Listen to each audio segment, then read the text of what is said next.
Our next file is People of the State of Michigan versus Richard Franklin. This is going to be case number 25-14089-FH. Please. Manager. Robert Hertzell and Mr. Franklin, who joins me to my left, Your Honor. Thank you. You may be seated. Also here this morning is Mr. Kevin Steffel, CH, Michigan Department of Corrections. Appearing today on behalf of Mr. Potter. Potter is the officer who prepared the CFJ, the PSI, for the file. See if I had any corrections. All right, I don't see you know, Ms. Carey. All right, and Mr. Hartzell. Yes, just a few relatively small ones, Your Honor. On CFJ 284B, pages 4 and 5, on 2 of 25, it mentioned being on bond. I talked to my client. I believe that was occurring at the same time as 1 of 25. The dates are very similar. He advised me he does not recall being on bond when that occurred. So the court is that makes sense. We'll go ahead and change that on bond status there, Mr. Thank you. Your next one, sir. Yes, Your Honor. CFJ 284V, page 13, offense 22 of 25. When it says habitual offender 45th, I'm sure it meant habitual offender 4. Oh, yeah. Just so we got that accurate. Yeah, I don't think there's that. All right. Got that, Mr. Stapleton?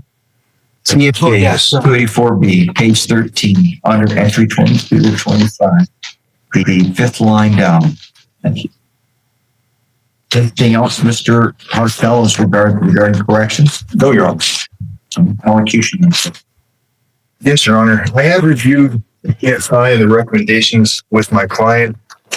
He was willing to work with our office social worker, Mr. Henry, who I believe submitted a mitigation report to the court as well. And I have that. Right. Yes, I do always thank Mr. Henniger for that. He always does quality work.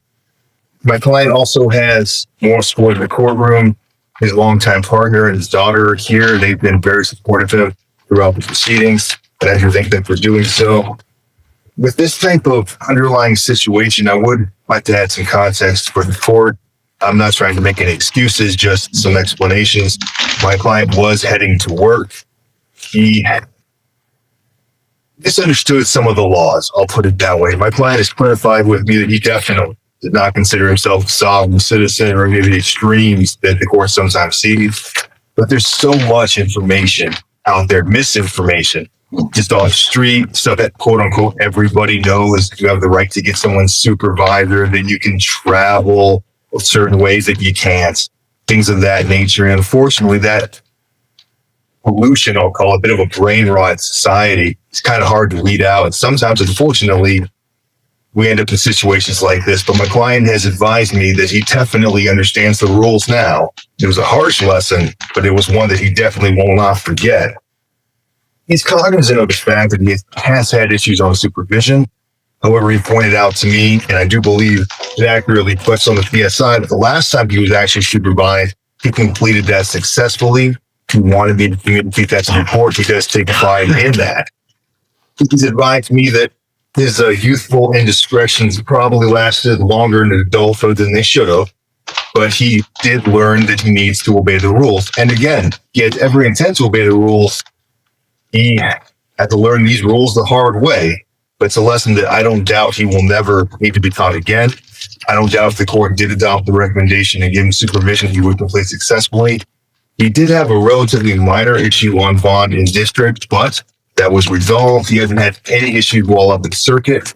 I really believe he's highly motivated to do well. And just for some compare and contrast, I know this isn't as extreme as some of the other ones the court has recently seen. I'll phrase it that way. And I asked the court to factor that in. Thank you. All right, guys. This one starts like a defense attorney trying to rescue a group project that was due 3 months ago. He's basically saying, look, my client isn't one of those internet experts, and I'm already bracing for impact. Whenever someone has to explain they only partially believed random online legal advice, that's not exactly a confidence booster. The family is sitting there showing support, the lawyer is doing everything he can, and the judge is just listening. Quietly. Dangerously quietly. Wait for it. Thank you. Ms. Carey?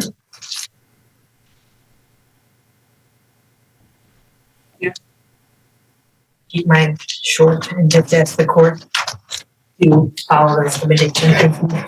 All right. Mr. Franklin, you have the right to make a statement if you choose to do so. There's anything you wish to say today, sir? No, Your Honor. Okay. All right. Well, this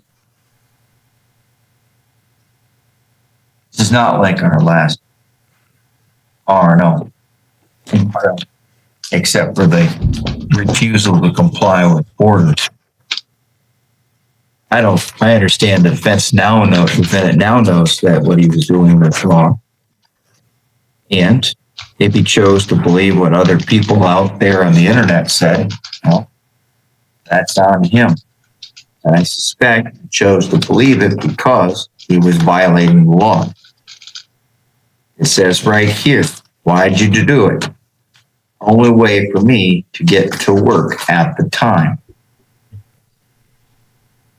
No, that's not a good answer. And also here, while the blood alcohol level was low and showed a 0.02, lab tests also showed the presence of marijuana. Means you shouldn't have been driving a car because you didn't have a license and you knew it. And you shouldn't have been driving a car because you had marijuana in your system. It's done. So you started being a jerk to the officers to you knowingly for violating the law. And when the officers tell you to get out of the vehicle,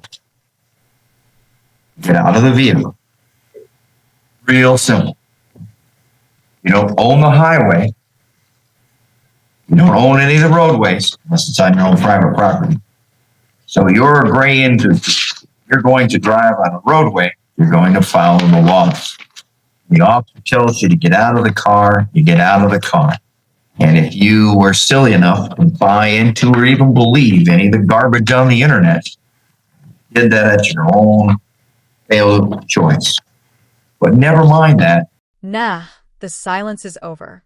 The judge comes out swinging like he's been saving these comments in his drafts folder all morning. The excuse is basically, I needed to get to work, and the judge's reaction is pure courtroom disbelief. Bro really thought necessity was going to erase every bad decision on the scoreboard. Then the conversation shifts to alcohol, marijuana, driving, and ignoring officers. I mean, every sentence somehow makes the situation worse. And trust me, he's only getting warmed up. You should not have been driving a vehicle because you do not have the lawful right. Get somebody else to drive you. What you're telling your family is, kids, it's okay to break the law when you choose to do it. I'm sorry, but I appreciate Mr. Ardell. He made a good argument for you. And bringing your family here is great, but here's what I tell you. Do not use this person as an example. He's trying to tell you that it's okay, that as long as you've got a good reason, you go out and break that law. But I know you can't drive a car and you don't legally have the right to do so. Go ahead and do it. No. So part of a sentence is not only punishment and deterrent, but it's also general deterrence to the outside. I don't know if you know everything about your father's history. It began. Wait, did this hearing just turn into a 30-year documentary? Because the judge starts flipping through the defendant's history like he's scrolling through an endless streaming series. Probation issues, bond issues, more violations, then more violations. I'm losing my mind. Even the family support angle gets flipped upside down when the judge starts talking about examples being set for the next generation. You can almost hear everyone wondering where this is heading. Spoiler alert, nowhere pleasant. 30 years ago, with lots of crimes as a juvenile, with lots of violations of probation in juvenile, multiple cases all going on at the same time back in 1994, 93, 95, 97. And this still smoking marijuana, that hasn't helped you. Alcohol hasn't helped you. You were going to work with marijuana and alcohol in your system. You know, marijuana's been getting you in trouble for a long time. Driving license suspended. Heck, you got your first one back in 2000, 25 years ago. Probation was revoked in that file. You had multiple cases on bond, multiple cases where you've had probation violations, multiple cases where you've been convicted while they're picked up while on probation. In fact, most of your criminal offenses have occurred while on probation, while on parole, or while on bond, at least up until 2017. By the way, Mr. Stapleton, I think I'm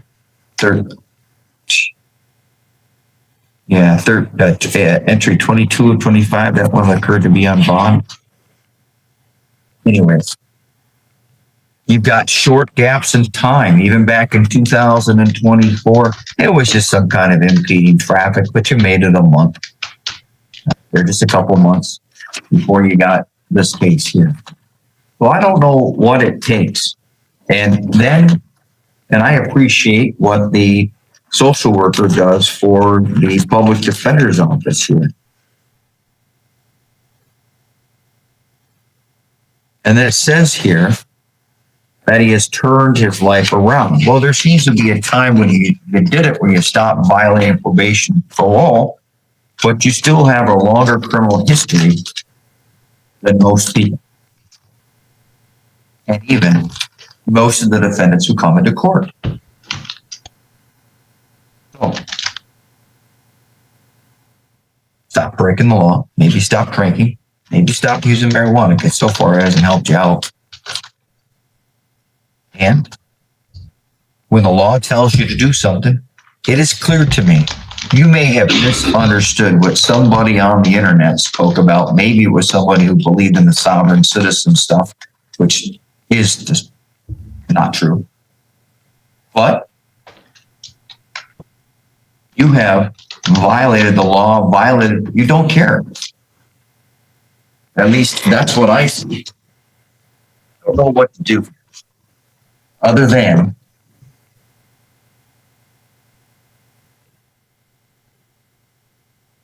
send a message.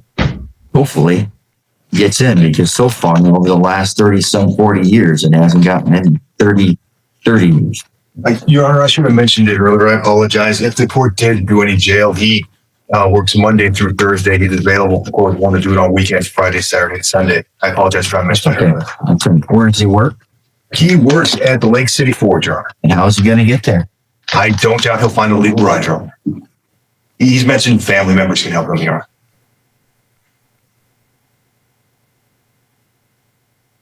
What days does he work? Monday through Thursdays is days of the week he works on.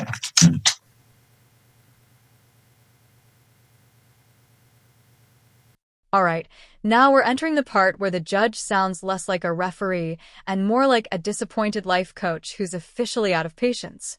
The defense says he's turned things around. The judge basically responds, "Then explain this." Ouch. The internet advice gets dragged back into the spotlight. The past mistakes come marching back in formation, and suddenly the room feels like it's waiting for a storm warning. Then defense counsel mentions the job situation, and now I'm wondering if that's about to matter a lot. Court places the defendant on a period of probation for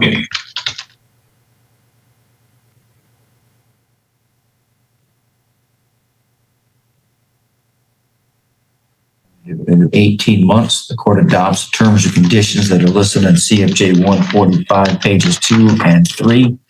I find that those terms and conditions are well suited for rehabilitative purposes based upon the person's prior history. In this case,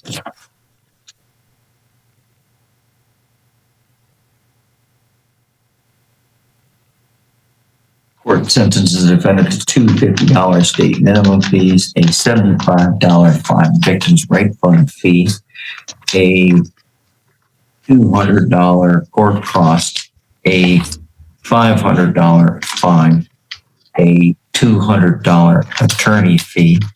Supervision fees are $30 a month or $60 a month if there's any electronic monitoring.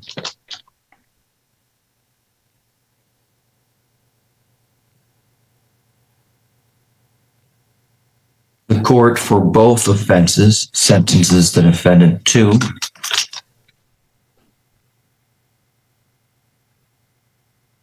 180 days with 50 days of credit. The court will allow the defendant to do community corrections work release program. He is to report to the jail beginning this Thursday at what time does he get off of work? He's to report to the Wexford County Jail by 5 p.m. on Friday. He'll serve throughout the weekend, and they'll probably let him out on Mondays. But yeah, Did you mean Thursday? did I say Friday? Yes. Thursday. Thank you. I'm sorry, I said Friday. It's okay. Yeah, I got you. No, thanks for catching it. And you will be released on community corrections tethered, and you will follow their instructions. What I've started doing is I no longer say what those instructions are, other than they will be set through community corrections, which will require that you must provide proof of employment. So over the next couple of days, you better get a letter from your employer. And so today you're going to leave here. You're going to go down to community corrections. They're going to put you on a tether so you can work until Thursday. And they'll ask for you to provide proof. Hopefully they'll let you go to work today and have you give the proof tomorrow or something, or somehow over the day. But you got to prove it. Lots of people go down there. And this is an issue that's going to bite the public defenders. I'm no longer going to accept the public defender telling me they've got a job. Right? That's not to pick on you, Mr. Hartel, or any of the counsel.